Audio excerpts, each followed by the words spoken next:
ये दास्तान राज़ है, अलिफ लैला।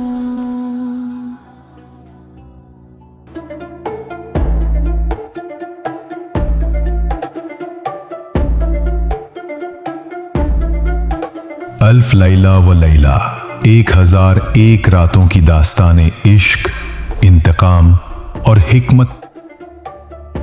हजरात गिरामी, आज हम एक ऐसे खजाने का तस्करा करने जा रहे हैं जिसकी चमक न सिर्फ तारीख के औराक को मुनव्वर करती है बल्कि दुनिया भर की तहजीबों के दिलों को भी मसहूर कर चुकी है।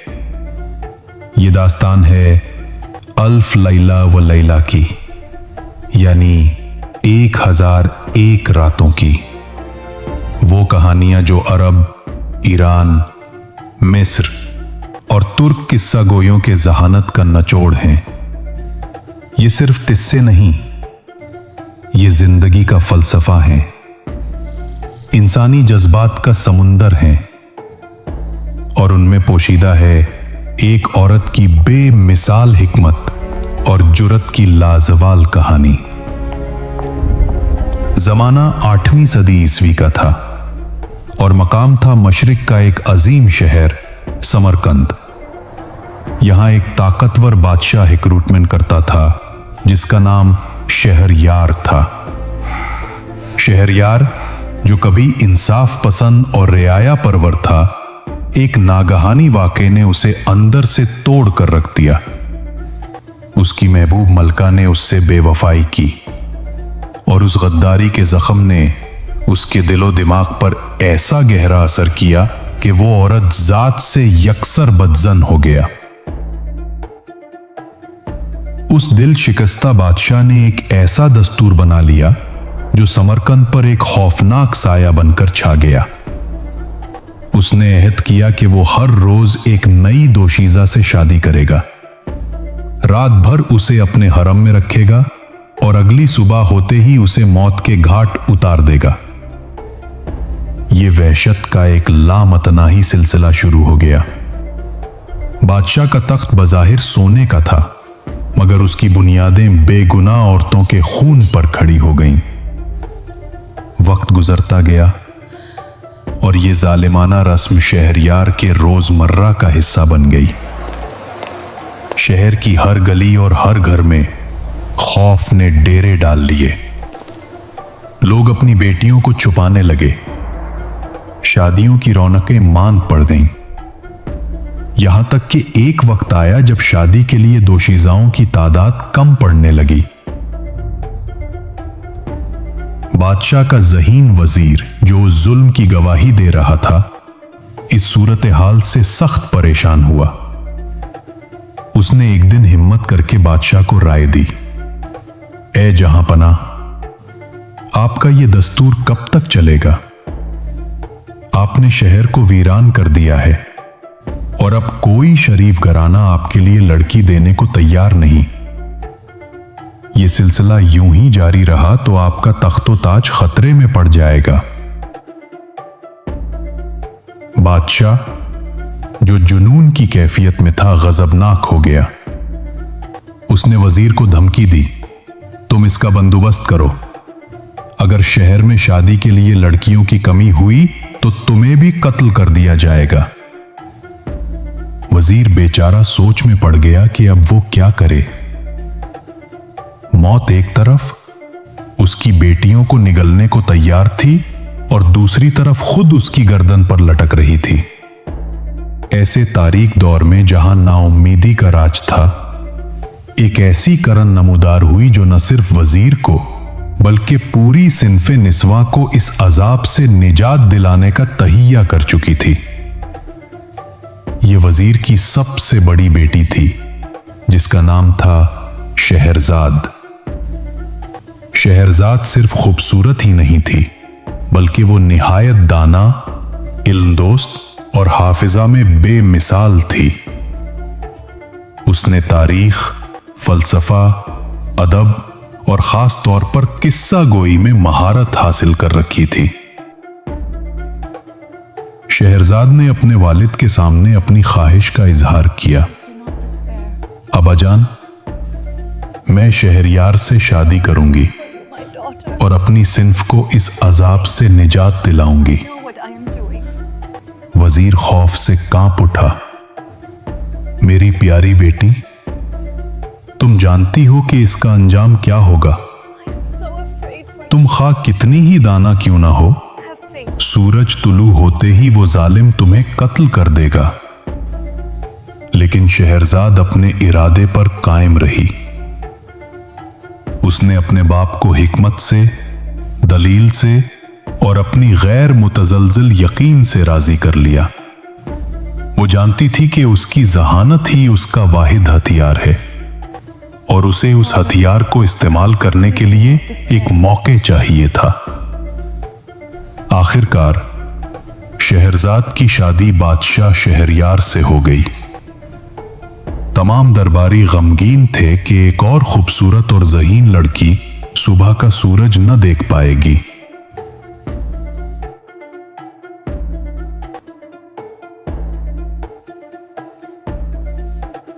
शहरयार को किस्सों कहानियों का बहुत शौक था। यह बात शहरजाद की बड़ी हिकमत अमली का हिस्सा थी। पहली रात जब बादशाह आराम के लिए लेटा, शहरजाद ने निहायत नर्म और पुरकशिश आवाज में बादशाह से कहा, ऐ मेरे बादशाह, मैंने बचपन में बहुत सी दिलचस्प कहानियां सुन रखी हैं। क्या आप मुझे इजाजत देंगे कि मैं आपको एक किस्सा सुनाऊं? बादशाह, जो अपनी रोजमर्रा की वहशत से किसी कदर उकता चुका था, तजस्सुस में आ गया और इजाजत दे दी। शहरजाद ने एक कहानी सुनाना शुरू की। इसकी आवाज में ऐसा जादू था कि शहरयार दम बखुद होकर सुनता रहा। कहानी की जबान शानदार, प्लॉट दिलचस्प और किरदार पुरकशिश थे। रात अपने आखिरी पहर को पहुंची। जब फजर की अजान की आवाज आने लगी तो कहानी अपने क्लाइमेक्स यानी इंतहाई दिलचस्प मोड़ पर थी। शहरजाद ने अचानक अपनी कहानी रोक दी। बादशाह, जो कहानी के अंजाम को जानने के लिए बेताब था, गुस्से और बेताबी के मिले जले जज्बात से बोला, क्या हुआ? कहानी खत्म क्यों कर दी? शहरजाद ने निहायत मासूमियत से कहा, ए आलीजा, रात खत्म हो गई है और आपका दस्तूर है कि आप सुबह होते ही मुझे कत्ल कर देंगे। मैं कहानी का बाकी हिस्सा आज रात के लिए मुलतवी करती हूं, क्योंकि ये कहानी वाकई बहुत लंबी और दिलचस्प है। कहानी की लज्जत बादशाह के दिल पर उसके इंतकाम से ज्यादा गालिब आ चुकी थी। उसने अपनी वजीर जादी का कत्ल मुलतवी कर दिया, सिर्फ इसलिए कि वो अगली रात कहानी का बकिया हिस्सा सुन सके। दूसरी रात शहरजाद ने वो कहानी खत्म की और बगैर किसी तवक्कुफ के एक नई कहानी शुरू कर दी। एक बार फिर जब फजर का वक्त आया, वो कहानी को ऐन दिलचस्प मकाम पर रोककर मुलतवी कर देती। बादशाह को हर रोज ये फैसला करना पड़ता था, क्या वो अपने जुनून को पूरा करे या कहानी की लज्जत में गर्क हो जाए। और हर रोज किस्से का सहर उसके संग दिल इरादे पर हावी हो जाता। यही सिलसिला चलता रहा। एक रात, फिर 2 रातें, फिर 10, फिर 100 और फिर ये मार्का 1001 रातों तक जारी रहा। शहरजाद की जहानत ने उसे बचाए रखा। उसने अपनी कहानियों में मोहब्बत, वफादारी, जादू, अय्यारी, हिकमत, बहादुरी और इंसानियत के तमाम पहलुओं को शामिल किया ताकि बादशाह का तजस्सुस कभी खत्म ना हो। 1001 रातें, ये कोई मुख्तसर मुद्दत नहीं थी। इस तवील अरसे में शहरजाद ने बादशाह को न सिर्फ हजारों कहानियां सुनाई, बल्कि उसे जिंदगी का सच भी सिखाया। बादशाह को उसकी कहानियों के जरिए ये एहसास हुआ कि दुनिया में औरतें सिर्फ गद्दार नहीं होती, बल्कि उनमें बेमिसाल वफा, हिकमत और ईसार भी पाया जाता है। इस दौरान शहरजाद ने बादशाह के 2 नन्हे शहजादों को जन्म दिया। जब 1001 रातें मुकम्मल हुईं, तो शहरजाद बच्चों को लेकर बादशाह के सामने खड़ी हो गई। उसने कहा, ऐ मेरे बादशाह, अगर आप मुझे अब भी कत्ल करना चाहते हैं तो ये देख लें कि आपकी तलवार आपके अपने ही बच्चों को यतीम कर देगी। मैंने 1001 रातें सिर्फ अपनी जान बचाने के लिए नहीं गुजारी, बल्कि आपके दिल से नफरत और बदजनी को मिटाने के लिए यह सारा तमाशा किया। शहरयार के दिल में अब किसी किस्म की बदजनी बाकी नहीं रही थी। शहरजाद की वफादारी, मोहब्बत और उसकी बेमिसाल हिकमत ने उसके दिल को मुकम्मल तौर पर फतह कर लिया था। उसकी आंखों से पिछले जुल्मों पर नदामत के आंसू जारी हो गए। बादशाह ने अपनी तलवार फेंक दी और शहरजाद को गले से लगा लिया। उसमें न सिर्फ उसे मुआफ किया, बल्कि उससे अपनी बेपनाह मोहब्बत का इजहार भी किया। शहरयार ने अपने तमाम जालिमाना दस्तूर को खत्म किया और अपनी वफादार मलका शहरजाद के साथ इंसाफ, मोहब्बत और खुशहाली के साथ बाकी जिंदगी गुजारी। यही है अलिफ लैला व लैला का निचोड़। ये कहानी हमें बताती है कि तलवार और ताकत आर्जी होती है, मगर हिकमत, फन और किस्सा गोई का जादू लाजवाल होता है। ये दास्ताने अलिफ लैला, जो समरकंद के जालिम बादशाह के दिल से नफरत को मिटाकर मोहब्बत पैदा करने का मोजज़ा थी, आज भी दुनिया भर के करोड़ों दिलों में जिंदा है और हमेशा जिंदा रहेगी।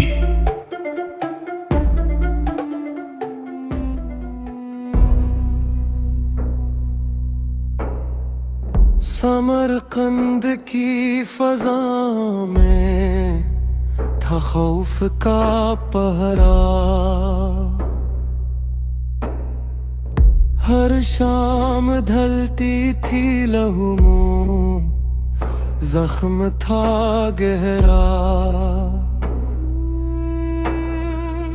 बादशाह के दिल में जल रही थी नफरतों की आग, मासूम कलियों का मुकद्दर था मौत का राह। तेरे विषम जली तारीक रात में अल्फेज दाल बन गए उसके हाथ में। अलिफ लैला लैला, ये दास्तान राज है। अलिफ लैला लैला, ये हिकमत का आगाज है। 1000 रातों का सफर, लफ्जों का ये जादू, जिसने बदल दिया पत्थर दिल और कर लिया काबू। अलिफ लैला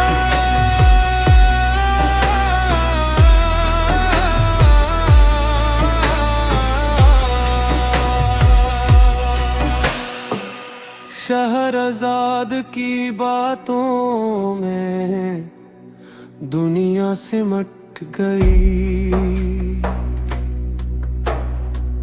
जो तलवार उठी थी गर्दन पे वो वे रुक गई। कहानी दर कहानी वो बनती रही कि जाल, वक्त